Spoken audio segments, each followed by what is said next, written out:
Exide battery घ्यायची आहे? चला तर मग विट्यातील नेवरी नाक्यावरील एक्साइड बॅटरी व सर्व कंपन्यांचे इन्व्हर्टरचे सेल्स अँड सर्व्हिस सेंटरमध्ये.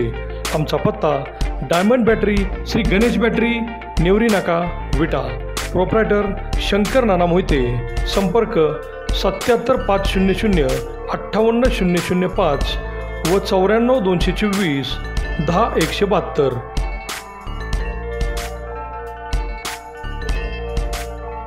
नमस्कार, प्राईम न्यूजमध्ये आपल्या सर्वांचे स्वागत. National gold and silver refiners and jewellers असोसिएशनच्या वतीने गलाई बांधव, व्यापारी व हॉलमार्किंग यांच्यावरती विचारविनिमय करून त्यांना येणाऱ्या अडचणी व त्यांचे प्रश्न सोडवण्यासाठी विटा येथे गलाई बांधवांचा भव्य मेळावा घेणार असल्याचे असोसिएशनचे सतीश आबा साळुंखे यांनी सांगितले. आमचा व्यवसाय व आमची कमाई यावर येत्या काही महिन्यात विटा येथे भव्य मेळावा घेणार असून तमाम गलाई बांधवांनी उपस्थित राहावे असे आवाहनही त्यांनी केले. पाहूयात काय म्हणाले ते. National gold silver refinery and jewellers असोसिएशनच्या वतीने आम्ही बरेच दिवस झालं, मागचे 7-8 महिने किंवा एक वर्षभर आपल्या असोसिएशनच्या किंवा गलाई बांधवांसाठी बरंच काम आम्ही करत राहिलेलो आहे. त्यातले मेजर आपले जे कामं मागच्या वर्षी म्हणजे 2024ला जे घडलेलं आहे ते म्हणजे आपल्या असोसिएशनला national gems and jewellery council of इंडियामध्ये एक स्थान देणे, डायरेक्टरशिप.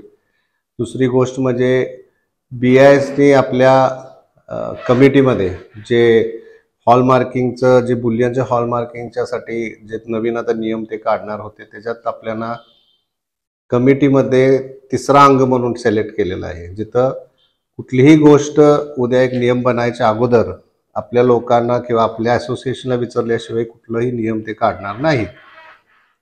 ते मागचे 3 वर्ष झालं आम्ही ते पुढे ढकलत आलेलो आहे. त्यामुळं काय कारणामुळं इन्फ्रास्ट्रक्चर अजून रेडी नाही हॉलमार्किंगचा, किंवा आमचे जे गलाई बांधव आहेत त्यांचे स्ट्रक्चरच एवढा छोटा आहे की 5 ग्राम ते 10 ते 100 ग्रामपर्यंत करणारे बरेचसे व्यापारी लोक आहेत आमचे.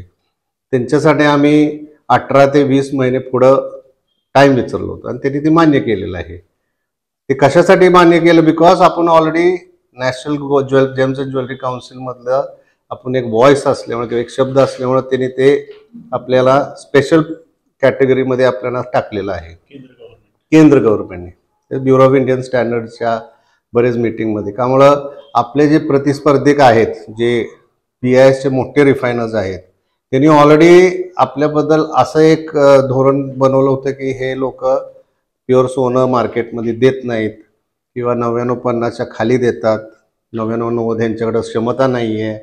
आता मागचे 100 वर्ष आपले लोक तेच करत राहिलेलो आहे. हे अचानक मागच्या 10 वर्षात हे कुठून बाहेर आले, त्यांचे कामं जेव्हा कमी झाले त्यामुळं त्यांना वाटायला लागलं की हे धंदा सुद्धा त्यांना एक ऑपॉर्च्युनिटी आहे. पण आपल्या लोकांना त्यांनी बरेच त्रास द्यायचा प्रयत्न केला होता पहिले 5-6 महिने. नंतर ते एकत्र आपल्याबरोबर जुडले. ते म्हटले की बाबा एकामेकाच्या ह्याच्यात पाय घालून आपल्याला पुढं काय त्याचं प्राप्त होत नाही. तुम्ही तुमची वेळ मागा, तुमचा एक स्ट्रक्चर बनवा, गव्हर्नमेंटला तुम्ही ते सादर करा आणि एकदा तुमचं झालं की आम्ही आमचे कस्टमर पाळतो. असं आता एका अंडरस्टँडिंगच्या पेसवर आपण आलेलो आहे.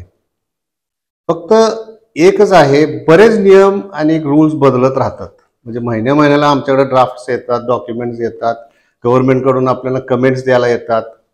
हे वारंवार मी देत असतो ॲज अन असोसिएशनचा. मी जो नॅशनल ॲडवायझर असल्यामुळे मला केलं पाहिजे, पण ते स्थानिक लेवलपर्यंत पोचायचं जरा अवघड होत आहे. आपल्याला आपली लोक एवढे स्टेट्समध्ये आहेत, जर स्टेटमध्ये नाही म्हटलं तरी 3-4 हजार आपले गलाई बांधव आहेत. ते 3-4 हजार गलाई बांधव प्लस इंटू आपण सगळे स्टेट्स आणि छोटे छोटे कसबे जर पकडले तर आज आपल्याकडे नाही म्हटलं तरी 22 ते 23 हजार गलाई बांधव आहेत. आता या बांधवांना एकत्र तर एका ठिकाणी आणता येत नाही. तरी आमचा नवीन एक प्रयत्न आता चालू आहे की 3-4 महिन्यात आपल्या विट्यात एक एक्झिबिशन कम मोठा एक मेळावा घ्यायचा आहे, जिथं सगळे घटक, नुसते नॅशनलचे मेंबर नाहीत, देशव्यापी गलाई बांधव जे आहेत ते छोट्यातला छोटा व्यापारी, पण तो मालक असाय पाहिजे. त्यानं ह्याच्यात सहभाग होऊन तिथं दुसऱ्या दिवशी एक मशिनरीचा एक्झिबिशन ठेवणार. आम्ही मोठे मोठे जे यातल्या ते तज्ज्ञ आहेत, BISचा असो किंवा GSTचा असो किंवा इतर काय नियम जो सोप्या शब्दात एक्सप्लेन करून सांगू शकतोय त्यांना आम्ही बोलवणार आहेत.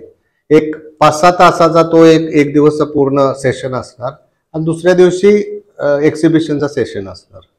हे पहिल्यांदा आपण बिट्यातच नाही, इंडियात पहिल्यांदाच असा एक प्रयत्न करतोय. आम्हाला तुमच्या माध्यमातून, प्रसार माध्यमातून एवढंच एक विनंती आहे, जेवढं जमल तेवढं ह्याला प्रमोट करावे.